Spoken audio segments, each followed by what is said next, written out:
My name is Nicole, and I'm a 34-year-old hairdresser. I've been honing my skills as the chief stylist at the salon owned by my husband Michael, who's just a few years older than me. Our story began through a mutual connection, and I was instantly drawn to Michael's warm and approachable demeanor.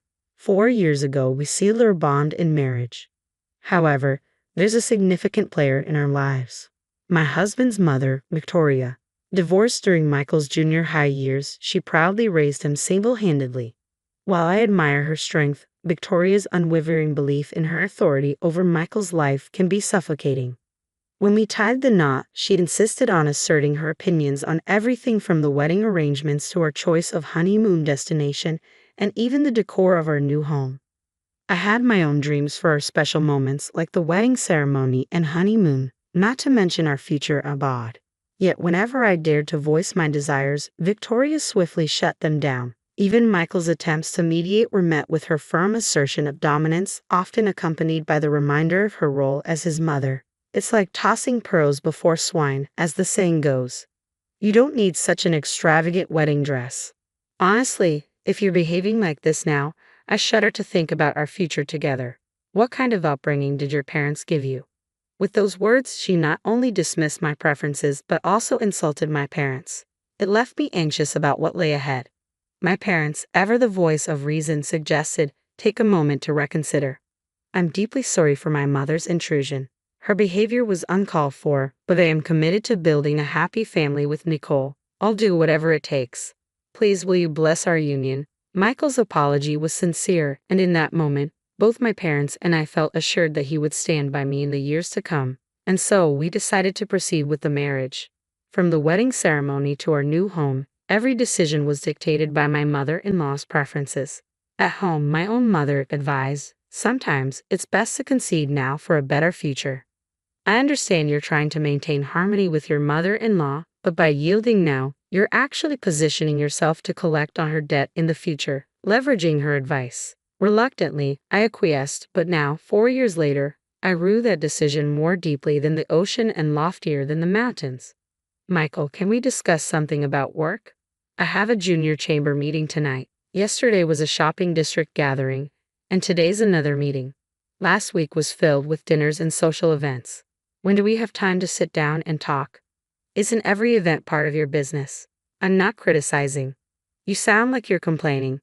Now that we have 3 stores, it's only logical that we discuss various aspects of management, isn't it? I've entrusted everything regarding the stores to you, Nicole. Your one commendable trait, without any formal education or prestigious family background, is your talent as a hairdresser.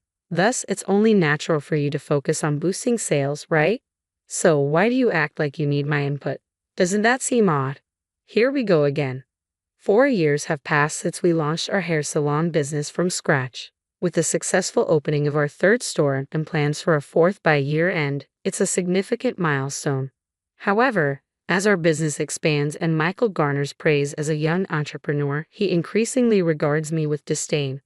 I can handle him commenting on my education and background, but his constant belittling, criticizing everything from my appearance to my fashion sense, and even comparing me to rival stylists is just too much. What's worse, if I have to postpone a task he's asked for or don't respond to his messages right away, he gives me the silent treatment. During these times, he stays out late, disregards the meals I've prepared, and ostentatiously opts for takeout or convenience store sandwiches and coffee. He spends more time at his mother's place, even taking baths there. At first, I didn't know how to break through his silence. I kept cooking and preparing everything as if he would come home hungry and tired, even though I knew he wouldn't. I'd stay up late, anxiously waiting for him to return, uncertain of when he'd be back. Meanwhile, my mother-in-law would launch her verbal attacks. I always knew you weren't good enough for Michael, but I never imagined you'd be this incompetent. Why is he ignoring me? What have you done? Do you really have no idea? It's unbelievable. Are you mad at me for something I did? If Michael told you something, please tell me. It's pointless to talk to someone who's clueless about their own flaws, isn't it? With a laugh, she leaves me without an answer, after enduring his silent treatment for a while, just when I'm about to lose my patience. I'm home. Oh, I'm starving. What's on the menu tonight? He strolls in casually, as if nothing had happened earlier. Ah, I'm relieved he's speaking to me. but deep down, I dread being ignored again. Unconsciously, I find myself bending over backward to please Michael, catering to his every mood. It wasn't until Rebecca, a new stylist who joined the company this spring, pointed it out to me one day that I realized the extent of it all. That particular day, Michael was, as usual, ignoring me, skipping meals and remaining silent. Not wanting the food I had prepared to go to waste, I packed his leftovers into a lunchbox and brought it to the store. While I was eating it for lunch, Rebecca approached me. "Hey, Nicole, did you make that lunchbox yourself?" Yeah. It's just some leftovers from yesterday, though. I don't mean to pry into personal matters, especially as a newcomer, but do you realize that Michael seems to be controlling you? What do you mean by control? What are you getting at? I might be overstepping, but isn't Michael completely ignoring you right now? Yeah, he is. I had a feeling something was off. I noticed him chatting and laughing with everyone else in the staff room but completely ignoring you. And that incident where he rudely brushed off your hand when nobody was looking, it was clear as day. And then there's that lunchbox, filled with just grilled mackerel and meat and potatoes. It's obvious you just packed last night's dinner leftovers, right? It's a far cry from your usual colorful, well-balanced lunches. After Rebecca's observations, memories of my mother's similar experiences flooded back. She went through the same ordeal before divorcing my biological father. Hearing Rebecca's story, I learned that her parents split during her freshman year of high school, with her father often subjecting her mother to the same silent treatment as Michael. It all began with trivial things, gradually escalating until it seemed like a switch had been flipped, and he completely shut her out. My mother endured countless tears. I see. In time, she began seeking my father's approval in everything, her once bright smile turning submissive. It was agonizing to witness. Rebecca explained that Michael's silent treatment was a tactic to control me, leaving me worried and insecure while he maintained a position of dominance, smirking all the while. Think about it. In a healthy relationship, if your partner is upset, you'd be concerned and hurt too. But people like Michael, they actually relish in seeing their partner distressed and vulnerable. It's sickening. After Rebecca's candid insight, I found myself losing the urge to panic as I once did, even amidst Michael's moodiness and his habit of ignoring me or my mother-in-law's persistent prodding. Instead, viewing the situation through that lens, I began to see only Michael's immaturity, his overwhelming self-centeredness, and my mother-in-law's unrelenting malice, with no attempts to rein him in. But it seemed they didn't appreciate my newfound perspective. The chilling silence from both Michael and my mother-in-law gradually became routine. He scarcely came home anymore, and when he did, he'd seclude himself in his room. He stopped appearing at both the store and the company, leaving me to handle everything alone. Then, on a day like any other, a rare day off for the store, I decided to thoroughly clean our house for the first time in ages. Usually I relied on the Roomba and Brava, but with the pleasant weather, I figured I'd tackle every nook and cranny for a change. Lost in thought, I began wiping the windows while my favorite music played from my smartphone. That's when Michael and my mother-in-law silently entered the house, unlocking the door with a click as they settled onto the living room sofa. As my husband and mother-in-law sat there, I decided to quickly brew some tea. What an inconsiderate wife you are. But can't we bid farewell to this type of wife soon? It'll be a breath of fresh air. That's what they remarked as I reluctantly prepared the tea and set it on the sofa table, feeling bewildered. You see, Michael is expecting a child now, so it's time for you to step aside and make a swift exit. We'll give you a grace period of about 2 weeks to vacate this apartment. And naturally, you'll need to resign from your job as well, without any severance pay, of course. That's what they declared. Michael is having a child? Does that mean he's been unfaithful? And I'm being asked to leave. I'm losing my job with no severance pay either. Though we were in a silent standoff as a couple, my mind raced with questions upon hearing this sudden news, struggling to process it all. The next wife will be quite different from you. She hails from a wealthy family, graduated from a prestigious women's college, and then trained in the beauty capital, Paris. You simply can't compete with her, so it's best to accept it now. Ha! She's 3 months pregnant, and I'm eager to provide her with security as my wife soon. Indeed, I'm looking forward to it. Without a doubt, a wonderful child will be born. They uttered whatever they please. So, if she's 3 months pregnant, does that mean the child is a product of infidelity? Yeah, and? Emily and I just met in the wrong order. We were truly connected by the red thread of fate. So, you want me to leave because you want to marry your supposed soulmate now?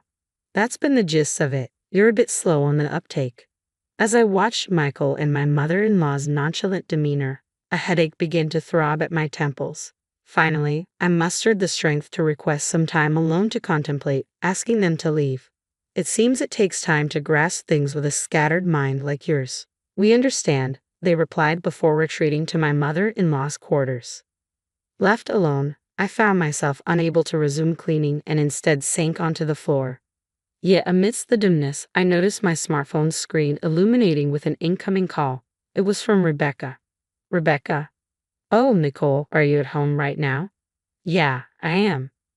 With my brief response, Rebecca announced she was on her way over and promptly ended the call. About half an hour later, Rebecca arrived, her hands full with bulging eco bags. Sorry for barging in. I grabbed some random food and drinks for us, she announced cheerfully. After excusing herself to wash her hands, she swiftly arranged the deli food she brought onto the table. She fetched glasses from the kitchen, poured some craft beer, her newfound favorite, and declared, "Let's dig in before it gets cold," while handing me a spoon. Following her lead, I began to eat, savoring the fluffy omelette rice that filled my mouth. Tasty, isn't it? This place makes fantastic omelette rice, she remarked with a bright smile. I've brought a variety of things, so please take your time and enjoy them. It dawned on me that I had only had coffee and bread for breakfast, hardly constituting a proper meal. Despite being emotionally numb until then, hunger gnawed at me. It was a realization that struck me for the first time. We ate in silence for a while, and as we began to sip our beer, Rebecca brought up the safety group email from the boss, mentioning my departure from the store at the end of the month. I confided in her about my mother-in-law and Michael's demand for a divorce, followed by my decision to resign from the store. Rebecca fell silent for a moment upon hearing my response, but then she looked me straight in the eyes and asked, "What do you want, Nicole? I mean, what do you truly desire? Not what they dictate you should do. It's your life, Nicole. You're the one who decides which path to take. You should steer towards what you want." Those words from Rebecca brought an unexpected clarity to my heart. Let's get a divorce.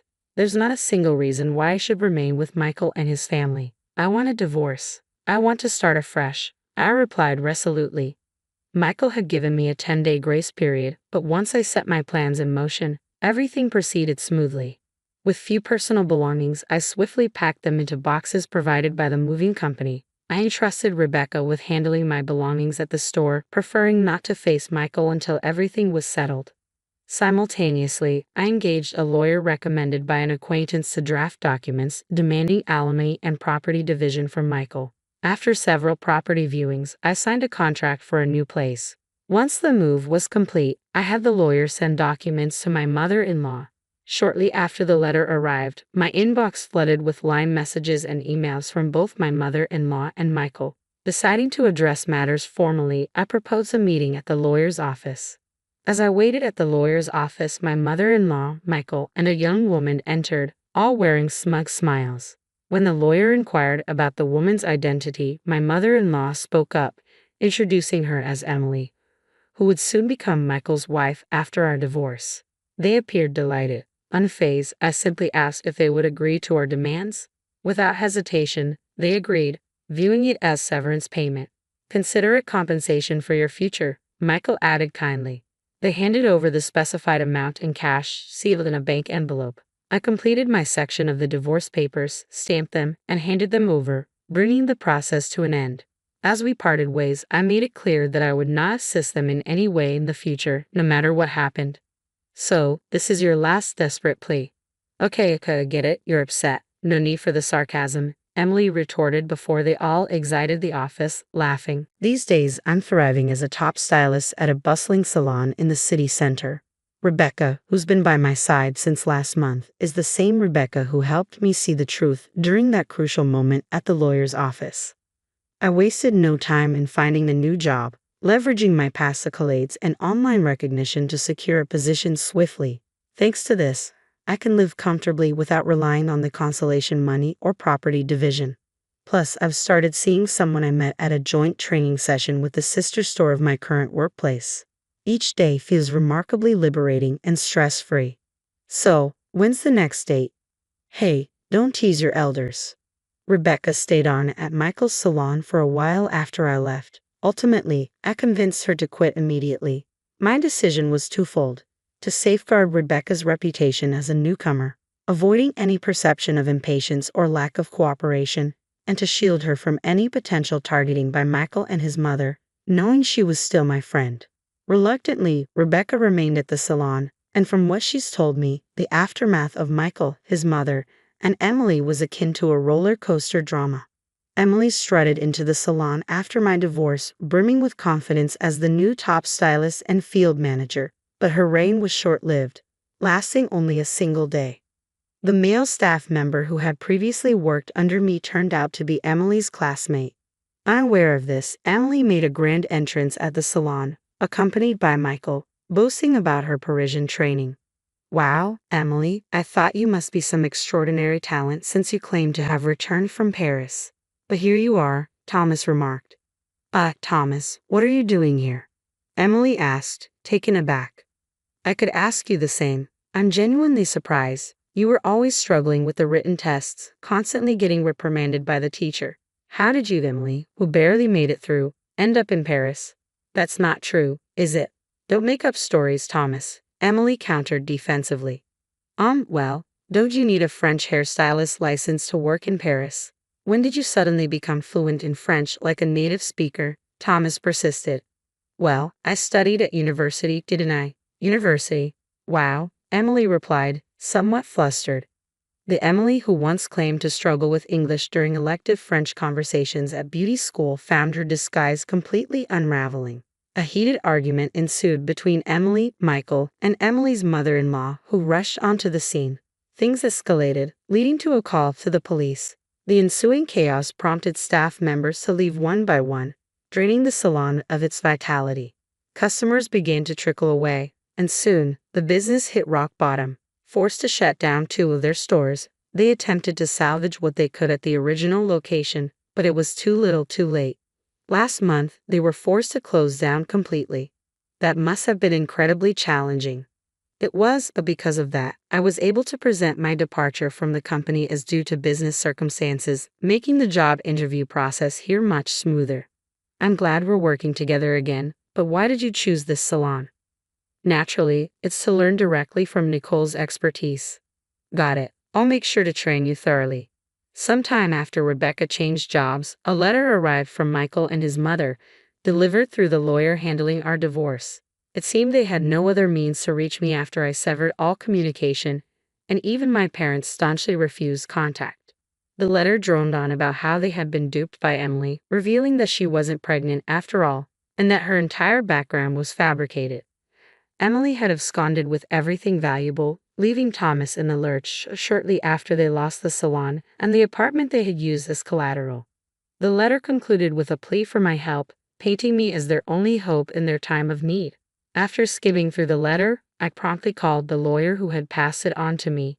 "Please just let them know I'm not interested. There's no need to relay any more messages from them." And so, as Rebecca had assured me before, my life, charted in the direction I desired, was flourishing. I vowed never to allow another man to dictate my fate.